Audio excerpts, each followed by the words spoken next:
Hello friends, नमस्कार। स्वागत है आप सभी का हमारे यूट्यूब चैनल पर। आज हम इस वीडियो में करेंगे सीईटी का जो आपका एग्ज़ाम पेपर हुआ था 4 जुलाई 2024 को, उसके प्रश्नों के सॉल्यूशन को हम इस वीडियो में करने वाले हैं। अगर आप भी सीईटी की तैयारी करना चाहते हैं और हमसे जुड़ना चाहते हैं तो हमारा एड्रेस है भगत सिंह चौक, हनुमानगढ़ जंक्शन, अभिकल्प इंस्टीट्यूट, और हमारा मोबाइल नंबर है 9608262091। आपको बैच के साथ साथ आपको टेस्ट सीरीज़ बिल्कुल फ्री मिलेगी, और ओनली टेस्ट सीरीज़ भी आप ज्वाइन करना चाहते हो तो वह भी मिल जाएगी। आज ये जो एग्ज़ाम पेपर हुआ है 4 जुलाई को, जिसका हम सॉल्यूशन लेके आए हैं, और हर सप्ताह हमारे यहाँ पर जो जितने भी बैच हैं उनके टेस्ट होते हैं। अगला एग्ज़ाम जो पेपर होने वाला है वो 7 दिन बाद यानी 11 जुलाई को होने वाला है। चलिए अब जानते हैं हम इस टेस्ट पेपर में सबसे पहले साइंस के प्रश्नों के आंसरों को। तो फर्स्ट प्रश्न है, प्रकाश की चाल सर्वाधिक किसमें होती है? तो निर्वात में होती है। लार की प्रकृति कैसी है? अम्लीय होती है। श्वसन कैसी अभिक्रिया है? ऊष्माक्षेपी अभिक्रिया है। सबसे अधिक कार्बोहाइड्रेट किसमें होता है? चावल में होता है। यांत्रिक ऊर्जा को विद्युत ऊर्जा में बदलता है डायनमो। दूरी का एसआई मात्रक क्या है? मीटर है। शरीर की सबसे छोटी मूलभूत इकाई क्या है? कोशिका। किण्वन क्या है? एक जैव अभिक्रिया है। और सिरोसिस नामक जो रोग है वो लीवर में होता है। प्रकाश का कणिका सिद्धांत किसने दिया? तो कणिका सिद्धांत दिया न्यूटन ने। हाइगन ने तरंग सिद्धांत दिया। प्लांक ने क्वांटम सिद्धांत दिया। मैक्सवेल ने आपको विद्युत चुंबकीय सिद्धांत दिया है। चलिए अब आगे के प्रश्नों के साथ आपको कैसे सर करवाएंगे। भारत के भूगोल को हम जानते हैं, भारत के भूगोल से संबंधित प्रश्नों के आंसर को देखते हैं। चलिए तो अब हम स्टार्ट करते हैं। भारत का भूगोल का जो पोर्शन था आपका, उसमें जो आपका प्रथम क्वेश्चन है, हिमालय पर्वत श्रृंखला का विस्तार कितने किलोमीटर है? तो इसका जो बे ऑप्शन है वो सही है एकदम। 2500 किलोमीटर जो है वो हिमालय पर्वत श्रृंखला का विस्तार है। फिर नेक्स्ट क्वेश्चन आपका आता है, हिमालय की सर्वोच्च चोटी माउंट एवरेस्ट हिमालय के किस भाग में स्थित है? तो इसका जो सही उत्तर होगा वो होगा बृहत हिमालय में। फिर नेक्स्ट है, भारत की सबसे ऊंची चोटी हिमालय के किस भाग में स्थित है? तो इसका सही उत्तर होगा ट्रांस हिमालय में स्थित है। फिर है, हिमालय की आकृति कैसी है? तो हिमालय की जो आकृति है वो आपकी है धनुषाकार। ड ऑप्शन जो है उसका एकदम सही होगा। फिर है, फूलों की घाटी राष्ट्रीय उद्यान हिमालय के किस भाग में स्थित है? तो इसका जो सही उत्तर है वो है कुमायूं हिमालय में स्थित है। फिर आपका नेक्स्ट प्रश्न आता है, निम्न में से कौन सी श्रेणी ट्रांस हिमालय का भाग नहीं है पूछा है। तो इसका जो उत्तर होगा वो होगा पीर पंजाल श्रेणी। फिर नेक्स्ट आपका आता है, महान हिमालय को सागरमाथा किस देश में कहा जाता है? तो नेपाल में जो महान हिमालय है उसको सागरमाथा कहा जाता है। फिर है, हिमालय की तीसरी ऊंची चोटी कौन सी है जो पूर्ण रूप से भारत में स्थित भारत की सर्वोच्च चोटी भी है? तो इसका जो सही उत्तर है वो है कंचनजंगा। फिर है, भारत की कुल जलीय सीमा की लंबाई कितनी है? तो जलीय सीमा पूछिए तो इसका सही उत्तर होगा 7517 किलोमीटर। फिर नेक्स्ट आपका आता है, भारत के पूर्वी बिंदु तथा पश्चिमी बिंदु के मध्य कितने देशांतरों का अंतर है? तो इसका जो सही उत्तर है वो आपका स ऑप्शन जो है 29 डिग्री 17 मिनट इसका सही उत्तर है। अब हम चलते हैं आगे, जो आपका नेक्स्ट पोर्शन है, नेक्स्ट सब्जेक्ट राजस्थान का भूगोल, इसके 10 प्रश्नों को हम अब देखेंगे। सबसे पहले आपका 21वां प्रश्न है, निम्नलिखित विशेषता किस नदी की है? तो इसमें देखिए कहा गया है, प्रथम जो कथन है, यह नदी मेवाड़ के मैदान के मध्य गुजरती है। बेडच कुठारी मैदान इसकी सहायक नदी है। ठीक है, तो इसका जो सही उत्तर होगा वो होगा बनास नदी। बनास नदी जो है वो इन दोनों कथनों को सही करती है। फिर है, किस नदी पर बिसलपुर बांध स्थित है? तो बिसलपुर बांध जो स्थित है वो कौन सी नदी पर है? बनास नदी पर स्थित है बिसलपुर बांध। ठीक है, बनास नदी पर स्थित है। टोडा रायसिंह केकड़ी जो नया जिला बना है वहाँ पर स्थित है।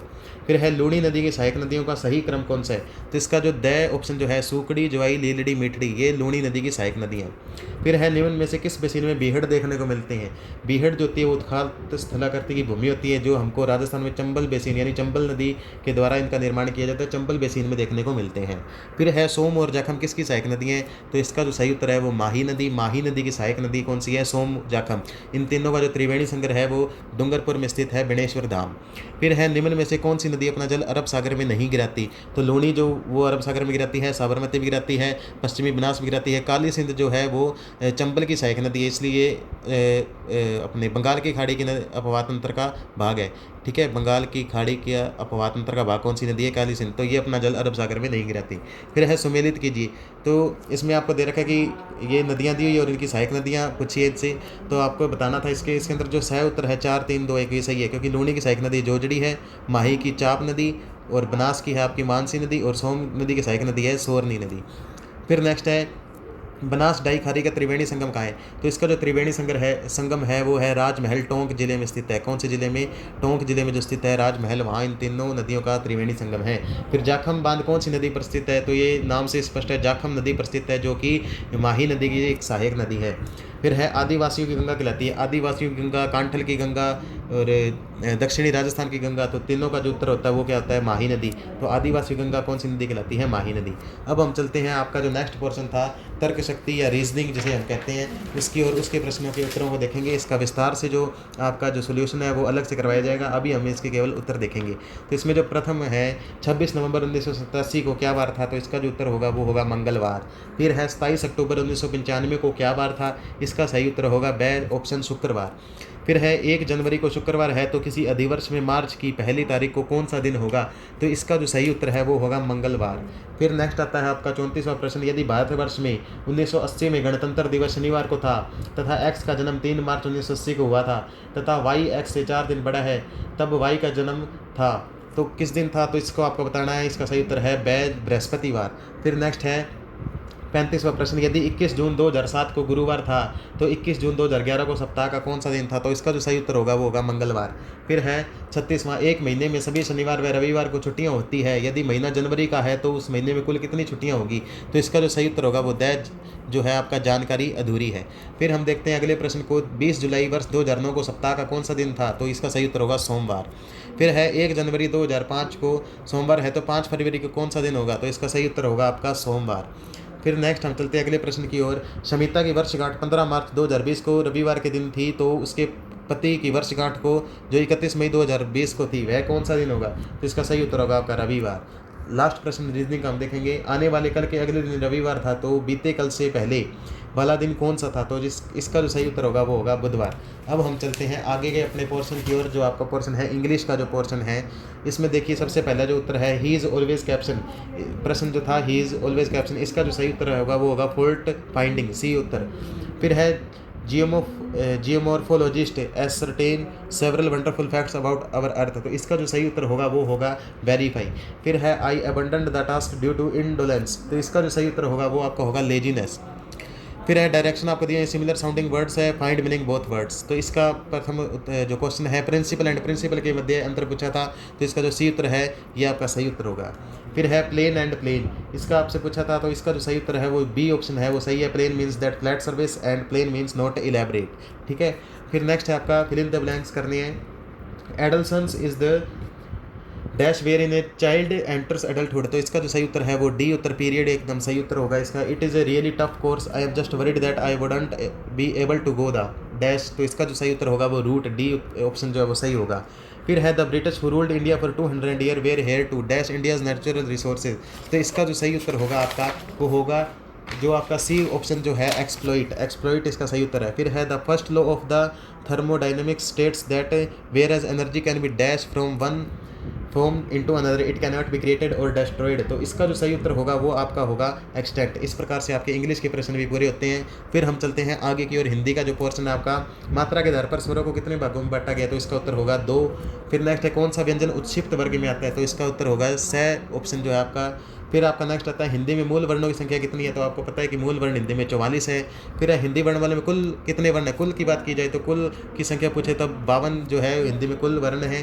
फिर है स्थान के आधार पर हिंदी व्यंजनों को कितने वर्गों में बांटा गया, तो स्थान के आधार पर हिंदी व्यंजनों को 7 भागों में बांटा गया। फिर है स्वर संधि को कितने भागों में बांटा गया, तो स्वर संधि के आपको पता होगा 5 भेद है, कितने भेद हैं 5। फिर है महेंद्र में कौन सी संधि है, महेंद्र में आपको पता है जैसा कि गुण संधि जो इसका सही उत्तर होगा, महेंद्र में गुण संधि होती है। फिर है नायक में कौन सी संधि है, नायक में जो संधि होती है वो आपकी आयादी संधि, आयादी संधि इसका सही उत्तर होगा। फिर है भवन का संधि विच्छेद क्या होगा, तो भवन का जो संधि विच्छेद है वो स जो ऑप्शन है आपका भुवन, ये इसका एकदम सही संधि विच्छेद होगा। फिर है न्यून में कौन सी संधि है, तो न्यून में जो आपकी संधि है वो ए ऑप्शन इसका सही उत्तर है, एकदम यण संधि जो है वो न्यून के अंदर पाई जाती है। फिर हम चलते हैं अपने नेक्स्ट प्रश्न की पोर्शन की ओर, जो है राजस्थान के इतिहास का प्रश्न पोर्शन। इसमें प्रथम है बप्पा की राजधानी क्या थी, तो जो बप्पा रावल थे, ठीक है, मेवाड़ राज्य के वास्तविक संस्थापक इन्हें कहा जाता है, इनकी जो राजधानी थी वो थी नागदा, ठीक है। फिर चलते हैं किस शासक को मेवाड़ का भीष्म पितामह कहा जाता है, तो भीष्म पितामह कहा जाता है वो है चुंडा को कहा जाता है। फिर है महाराणा प्रताप का जन्म कब हुआ, तो ये आपको पता ही है 9 मई 1540 को। स ऑप्शन इसका सही उत्तर होगा। हल्दी घाटी के युद्ध को मेवाड़ की थर्मोपल्ली की संज्ञा किसने दी, तो इसका जो सही उत्तर है वो कर्नल जेम्स टोड ने कहा था, इसे कहा था मेवाड़ की थर्मोपल्ली। फिर है सिसोदिया वंश का अंतिम शासक, तो सिसोदिया वंश पूछा है, सिसोदिया वंश का अंतिम शासक होगा भूपाल सिंह। फिर है जैतर सिंह का उत्तराधिकारी कौन था, जिसकी पत्नी जैतल देवी ने चित्तौड़गढ़ में श्याम पाशर्वनाथ मंदिर का निर्माण किया था, तो इसका जो सही उत्तर होगा वो आपका होगा तेज सिंह। ठीक है, क्या उत्तर होगा इसका, तेज सिंह। तेज सिंह से ऑप्शन जो है इसका सही उत्तर होगा तेज सिंह। ठीक है, इनकी जो पत्नी थी इन्होंने क्या बनवाया था, चित्तौड़ में श्याम पाशर्वनाथ के मंदिर का निर्माण कराया था। फिर किस सन में सारंगपुर के युद्ध में मालवा के शासक महमूद खिलजी प्रथम को परास्त कर कुंभा ने बंदी बना लिया था, तो आपको ये ध्यान होगा कब बनाया था, 1437 में बनवाया था। कब बनवाया था, 1437 में। इस विजय के उपलक्ष्य में ही जो आपके महाराणा कुंभा ने क्या किया था, विजय स्तंभ का निर्माण करवाया था। किसका निर्माण करवाया था, विजय स्तंभ का निर्माण करवाया गया था। फिर नेक्स्ट है आपका, किस सन में महाराणा सांगा ने खातौली वर्तमान में कोटा जिले में जो स्थित है कि युद्ध में दिल्ली के सुल्तान इब्राहिम लोदी को परास्त किया था, तो इसका जो सही उत्तर होगा वो आपको पता है 1517 में। ठीक है, फिर है 9 मई 1540 को कुंभलगढ़ में जन्मे प्रताप को किस सन में गोगुंदा का राज्याभिषेक हुआ, तो इसमें महाराणा प्रताप जी का राज्याभिषेक के बारे में पूछा गया, तो इसका सही उत्तर होगा 1572 में। फिर है अमरसार का रचयिता कौन है, ठीक है, तो इसका जो इस ग्रंथ के जो अमरसार के जो रचयिता है वो है जीवाधार, तो इसका एकदम सही उत्तर होगा। फिर अब हम चलते हैं नेक्स्ट, आपका जो पोर्शन है विश्व का भूगोल, विश्व के भूगोल की ओर चलते हैं। इसमें आप देखिए आपका जो प्रथम क्वेश्चन है, ब्रूक रेंज पर्वत कहाँ स्थित है, तो इसका सही उत्तर होगा अलास्का। फिर है संसार का सबसे बड़ा ग्रांड कैनियन कौन सी नदी बनाती है, तो इसका सही नदी है कोलोराडो नदी।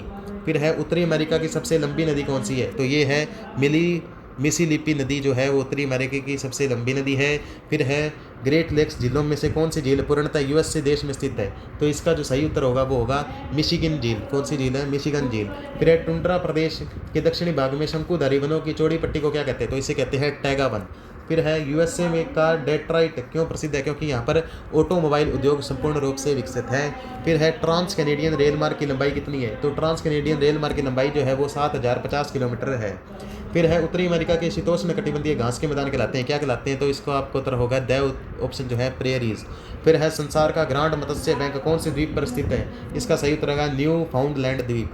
फिर नेक्स्ट आपका लास्ट इसका जो प्रश्न है विश्व के भूगोल का, संयुक्त राज्य अमेरिका में कनाडा देशों को अलग करने वाली अक्षांश रेखा कौन सी है, इसका सही उत्तर है 49 डिग्री उत्तरी अक्षांश। फिर आपका नेक्स्ट क्वेश्चन आता है राजस्थान की कला संस्कृति का। इसमें प्रथम प्रश्न है जमीन का जेवर किस दुर्ग को कहा जाता है, तो जमीन का जो जेवर कहा जाता है वो कहा जाता है जूनागढ़ दुर्ग, जो कि बीकानेर जिले में स्थित है। कौन से जिले में है, बीकानेर में। फिर नेक्स्ट आता है अलाउद्दीन खिलजी ने किस दुर्ग का नाम बदलकर खिजराबाद कर दिया गया था, तो ये आपको पता होगा जब चित्तौड़ का साका हुआ था रावल रतन सिंह के नेतृत्व में, जब आपका साका वो हुआ था केसरिया और पद्मनी ने वो किया था जौहर, तो इसके बाद जो खिजर खां को सौंप दिया गया था दुर्ग अलाउद्दीन खिलजी ने, और चित्तौड़गढ़ के दुर्ग का नाम बदल कर रख दिया था खिजराबाद। फिर हम चलते हैं किस दुर्ग में कुम्मट नामक नामक झाड़ी पाई जाती है, तो इसका उत्तर होगा सिवाना दुर्ग। फिर है मलिक शापीर की दरगाह किस दुर्ग में स्थित है, तो ये जो दुर्ग है वो है जलोर दुर्ग। फिर है निम्न में से कौन सा दुर्ग चिड़िया टुक की पहाड़ी पर बना हुआ है, इसका सही उत्तर है मेहरानगढ़ दुर्ग। फिर है मत्स्य संघ के गठन हेतु किस दुर्ग में बैठक का आयोजन हुआ था, तो इसका जो सही उत्तर है वो है लोहागढ़ दुर्ग। फिर है नेक्स्ट आपका प्रश्न प्रसिद्ध लोक संत पीपा जी किस दुर्ग के शासक थे, तो इसका सही उत्तर होगा गागरोड दुर्ग के शासक थे। फिर है नेक्स्ट मेवाड़ की आंख किस दुर्ग को कहा जाता है, तो आपको इसको पता ही होगा कटारगढ़ दुर्ग जो है वो उसको क्या कहा जाता है, मेवाड़ की आंख। फिर है शेर खां की मजार किस दुर्ग में स्थित है, तो शेर खां की जो मजार है वो बटनेर दुर्ग, जो कि हनुमानगढ़ जिले में स्थित है। हनुमानगढ़ जिले में स्थित बटनेर दुर्ग में शेर खां की मजार स्थित है। नेक्स्ट है पृथ्वीराज सिसोदिया की 12 खंभों की छतरी किस दुर्ग में स्थित है, तो इसका जो सही उत्तर है वो कुंभलगढ़ दुर्ग में स्थित है। कुंभलगढ़ दुर्ग राजसमंद जिले में स्थित है, राजसमंद जिले में स्थित है कुंभलगढ़ दुर्ग। फिर हम चलते हैं नेक्स्ट आपका जो पोर्शन है गणित का पोर्शन, गणित के प्रश्नों के उत्तर को अब हम देखेंगे। इसमें आपका पहला जो प्रश्न है किसी धन पर 4 वर्ष के लिए लगा साधारण ब्याज मूलधन से 4400 रुपये कम है, यदि कर 2/3% हो तो साधारण ब्याज ज्ञात करो, तो इसका जो सही उत्तर होगा वो 1600 सही उत्तर है इसका। इसका जो आपका फुल सोल्यूशन जो है पूर्ण रूप से सोल्यूशन अलग से आपको वीडियो के द्वारा दे दिया जाएगा, अभी हम सिर्फ इसके उत्तरों की बात करेंगे। फिर है किसी धन पर साधारण ब्याज की दर पहले 2 वर्ष के लिए 4%, अगले 4 वर्ष के लिए 6%, 6 वर्ष बाद 8% है। अगर साधारण ब्याज 1120 रुपये है तो मूलधन ज्ञात करो। अगर समय 9 वर्ष है तो समय आपको दिया गया है, इसका जो उत्तर होगा वो 2000। फिर है कोई निश्चित धन 2 वर्ष में 2100, 5 वर्षों में 2250 रुपये बन जाता है, तो दर ज्ञात करो। दर इसकी होगी 2.5%। फिर है ए ने 10% साधारण ब्याज की दर से 2576 रुपये 4 वर्ष के लिए लिया हो तो प्रत्येक वर्ष की किस्त क्या होगी, तो इसका जो सही उत्तर होगा वो होगा 560। फिर है 5,000 रुपये की राशि का 10% वार्षिक चक्रवर्ती ब्याज की दर से 2 साल का चक्रवर्ती ब्याज दर ज्ञात कीजिए। तो इसका जो सही उत्तर है वो है 1050। फिर है एक समचतुर्भुज के विकर्ण 24 सेंटीमीटर और 10 सेंटीमीटर है, तो इस समचतुर्भुज का परिमाप ज्ञात करो। परिमाप पूछा गया था, इसका सही उत्तर है 52 सेंटीमीटर।